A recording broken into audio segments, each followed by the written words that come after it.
Vamos a conversar sobre este tema con nuestro invitado. Estamos hablando del profesor Jorge Araneda, director de El Intérprete Digital. Profesor, feliz mañana y gracias por acompañarnos. Muy buenos días y un placer estar con ustedes nuevamente. Profesor, ¿por qué Israel está exigiendo la desmilitarización del sur de Siria? ¿Qué injerencia tiene en este país y cuáles son los puntos claves en ese sur de Siria? Es importante comprender varias cosas. El primero es que Israel siempre ha mantenido o ha tenido siempre algunos puntos o algunos planes estratégicos sobre el sur de Siria, el norte de Israel, por varios factores. El primero tiene que ver con la anexación de facto y sin una fecha probable de los Altos del Golán, que lógicamente fueron perdidos por Siria y anexados ilegalmente dentro del derecho internacional como parte de territorios de Israel, dado que los Altos del Golán presentan varios activos estratégicos para Israel. El primero y más importante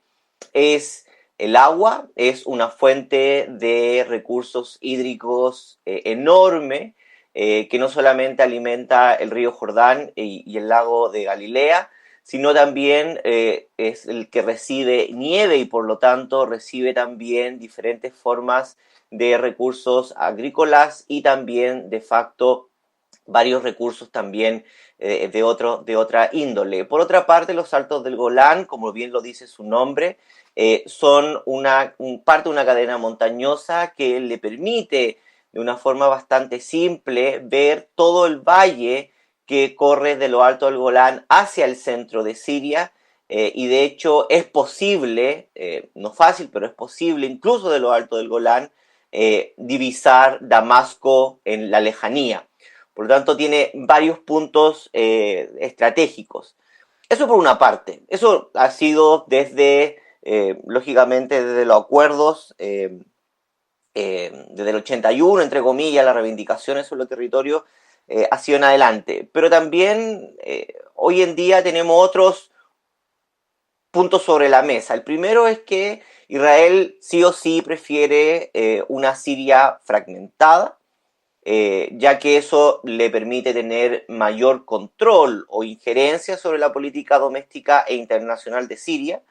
Y por otro lado, puede anexarse de facto en lo alto del Golán sin tener un gobierno o una voz unificada dentro del próximo Estado Nacional sirio. Y esos son los puntos, entre comillas, como más lógicos. De ahí que también, estos son otros temas que son posibles de analizar un poco más en profundidad, que tiene que ver en tres momentos simultáneos. Primero, al parecer Israel trataría de emular lo que tiene que ver con la zona de control del norte por parte de Turquía dentro del territorio sirio. Esta, entre comillas, emulación o esta idea de poder lograr tener una zona bajo control, buscaría por una parte cimentar su influencia a lo largo del tiempo, apoderarse no solamente de los territorios, sino también de la oposición, perdón, de grupos de oposición, si es que los puede concretar. Hasta el momento al parecer no. Dice tener grupos de apoyo dentro de Siria, en el sur de Siria, dentro de esta zona de control o zona de colchón, que no son pocos kilómetros, son casi 3 provincias completas, con grupos anti-gobierno o anti-THC, población drusa y algunos cristianos. Que supuestamente no solamente trataría, como se llama, de proveerlos de trabajo, recursos, infraestructura, ayuda humanitaria, sino también seguridad y educación, y posiblemente incluso, probablemente en un futuro, dentro de los planes de Israel, esta población también podría trabajar en lo alto del Golán o en otras zonas de Israel. Eso sería como una visión hacia futuro de lo que probablemente Israel está tratando de ver en estas tres regiones, emulando lo que tiene que ver con lo que pasó, con lo que pasa en las zonas controladas por Turquía en el norte. Se ve, lógicamente, bastante difícil esta situación,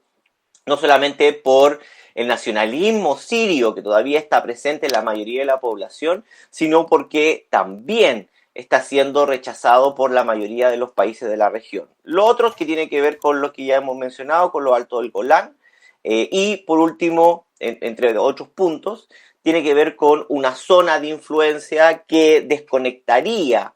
cualquier tipo de posibilidad de que armamento, dinero o otros tipos de conexiones de Irán pasen por el sur de Siria, zona que está siendo, entre comillas, con menor control por el gobierno central o por el nuevo gobierno central de Siria, hacia el Líbano. Por lo tanto, Israel parece en este control de estas tres grandes provincias, incluso de Dara, que es una de las provincias que ha tenido mayor revuelo internacional porque no solamente fue la que primero se levanta en contra del gobierno de Bashar al-Assad, sino porque tiene una población altamente organizada. Parece ser algunos puntos sobre la mesa en términos de la visión de Israel sobre Siria. Profesor, aquí me surgen dos dudas. La primera, precisar con usted si hay civiles heridos tras estos ataques, porque son, digamos, cuentas o temas que no abordan algunos medios de comunicación, y también lo referente a las críticas a esa nueva administración siria, porque aseguran que ha mantenido y mantiene un bajo perfil ante esas aspiraciones de Israel. Sí, sobre los heridos y fallecidos son cuantiosos y son varios, particularmente no solamente por los constantes bombardeos en Damasco, sino también en el sur de Siria, bajo el pretexto que se estarían utilizando como puntos del Hezbollah dentro de Siria y que particularmente son activos estratégicos que lógicamente trata de eliminar el Estado de Israel sobre territorio sirio, lo cual lógicamente, todo esto en un contexto, para que los oyentes y los radioescuchas puedan comprender, todo esto en un contexto en donde cada una de estas acciones no solamente violan el derecho internacional sobre la soberanía, un Estado no puede actuar unilateralmente sobre otro Estado, más allá de lo que se encuentra en la frontera, y tampoco bajo ningún punto el derecho internacional permite que un Estado pueda anexionar territorio por fuera o anexionar territorio de otro país. Pero, lógicamente, como lo hemos visto, el derecho internacional parece bastante contra la pared cuando se encuentra con algunos propuestas o actos del Estado de Israel sobre todo en los últimos tiempos. Eso por una parte, sí, nos encontramos con heridos, nos encontramos con fallecidos de diferentes cuantías. La población incluso ha salido a marchar. La población drusa, la población de Dara y la población de Suwaita también ha salido a marchar con una crítica hacia, no solamente hacia la comunidad internacional, hacia el Estado de Israel, sino también hacia el nuevo gobierno central. Y aquí pasamos al otro punto que tiene que ver con el gobierno central. El gobierno central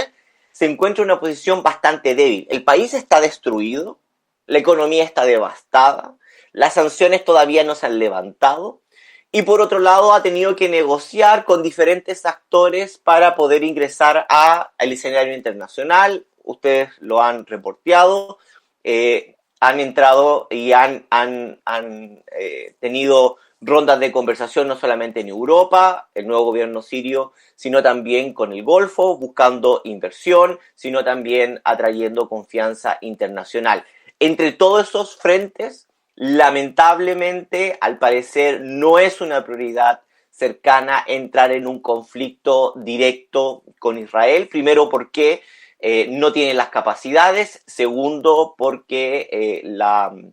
infraestructura militar está completamente fragmentada. De hecho, el punto prioritario del nuevo gobierno de Siria no es Israel, sino el Kurdistán, el movimiento, como se llama, la administración del noreste de Kurdistán, que es una zona administrativa separada del gobierno central y que es donde además controla la reserva de petróleo más grande del país, que podría ser una zona para lograr ingresar al nuevo estado de remesas internacionales. Por lo tanto, la población, al parecer, es una crítica factible, pero hasta el momento no parece que el gobierno central tenga un plan más allá de reclamar hacia la comunidad internacional y también pedirle ayuda a Turquía como un socio aliado a que presione a Israel para que se retire de esta no solo la primera fase, sino segunda y tercera fase de control sobre territorios del sur de Siria. Profesor, en ese orden de ideas, ¿quiénes son los promotores de esas protestas que se están dando por parte de los civiles, donde precisamente hacen esas reclamaciones a esa nueva administración, pero pues han manifestado rechazar cualquier proyecto de separación que tenga Israel sobre el territorio? Particularmente son dos grandes comunidades. Primero, una comunidad muy bien organizada, autónoma y que incluso tuvo diferentes, la última década y media, tuvo diferentes formas de autogobierno, que es la población de Dara, que es una provincia al sur de Siria, colindante lógicamente con Jordania y con una parte del norte de Israel o de los territorios ocupados del Golán también. Esta ha sido una población altamente vociferante, no solamente bien organizada, sino que también exige que el gobierno central pueda proveerle no solamente de seguridad, sino también de los recursos económicos y ayuda humanitaria e infraestructura que han sido devastados no solamente por la guerra civil, sino también por los constantes ataques de bombardeo de Israel. Eso por una parte. Y por otra parte, una población que literalmente ve cómo se han construido aproximadamente 7 puntos o 7 zonas militares alrededor de la provincia de Suaida, que lógicamente son nuevas. Los reportes de periódicos israelíes, pero también europeos, se ven como las imágenes satelitales darían cuenta no solamente de la presencia de facto de grupos o divisiones de Israel, sino también la construcción de infraestructuras, lo cual por una parte dejaría desconectada lo alto del Golán, porque estarían no solamente rodeados por Israel por el norte, sino también, o sea, por el sur, ahora también por el norte, sino también porque estas construcciones militares, estos asentamientos militares, darían el temor a, por una parte, que es un plan a largo plazo y que por otra parte podría, y este es uno de los temores de la población, que también empiece a llegar un asentamiento de población, lo cual lógicamente quedaría de facto anexada por una ampliación de las fronteras del Estado de Israel. Estas son las dos poblaciones que, lógicamente, mayor han levantado críticas bastante aireadas en contra del nuevo gobierno central de Siria. Profesor, también quisiera hablar acerca de las declaraciones que ha hecho la Liga Árabe, donde también se han pronunciado y hablan de que esto que hace Israel es una provocación temeraria. Ahora que, bueno, ya en los últimos años Siria se había reactivado con Bashar al-Assad en la Liga Árabe, ¿qué va a pasar con este nuevo gobierno y dónde quedan esas solicitudes en materia internacional? Bashar al-Assad, como lo habíamos comentado en otras conversaciones, en otras discusiones, entró a la Liga Árabe y entró al escenario internacional árabe casi por obligación. La Liga Árabe no quería tener relaciones con Bashar al-Assad, la mayoría de los países árabes no querían tener relaciones con Bashar al-Assad, pero con la masificación y la inundación de la producción de Captagon, esta droga muy barata que estaba financiando el Estado de Siria, obligó casi por chantaje a sentarse a negociar con Bashar al-Assad para tratar de controlar la producción, venta y distribución de esta droga en este ex narcoestado que estaba siendo controlado por Bashar al-Assad. El nuevo gobierno provisional, pero el nuevo gobierno de facto de Siria se presenta en otra posición, una posición en donde quiere tener excelentes relaciones, además respaldada por Turquía y lógicamente por otros actores dentro de la región. Busca normalizar sus relaciones con el Golfo y la Liga Árabe y también plantea un gobierno particularmente en donde no entraría en tratar de tener una presión constante sobre Irán, que es una de las, entre comillas, requerimientos de la Liga Árabe y de los países del Golfo, que tenga relaciones con Irán, pero que no tenga una presión y al Hezbollah o miembros de Hamas dentro, como se llama, de su país de forma tan presente como lo fue con Bashar al-Assad. Pero por otro lado, como lo hemos visto en los últimos años, sobre todo con lo que tiene que ver con Gaza y con Cisjordania sobre todo, los países árabes, más allá de las declaraciones constantes de la Liga o de países claves como Qatar, Turquía, Arabia Saudita, los Emiratos, Egipto, etcétera, constantemente, y las declaraciones de sus cancilleres o ministros de Relaciones Exteriores, el derecho internacional y lo que tiene que ver con, particularmente con con la ONU, eh, se ven muy amarradas no solamente por el veto de Estados Unidos, sino también por la nueva administración de Trump, que como los radioescuchas lo han visto, me imagino, no solamente ha compartido publicidades en el último tiempo sobre Gaza, sino también le ha dado casi una carta blanca al primer ministro Netanyahu, no solamente para sus planes en Gaza, sino también en Cisjordania y no menor en lo que tiene que ver con sus relaciones con Siria y el Líbano. Es el análisis del profesor Jorge Araneda, doctor en Relaciones Internacionales de Medio Oriente, Universidad de Ankara y director ejecutivo de El Intérprete Digital. Conversábamos acerca de Israel y cómo está extendiendo sus ataques en el sur de Siria, además de cómo los civiles han reaccionado a estos ataques. Profesor, gracias por acompañarnos una vez más. Un placer y un feliz resto de semana.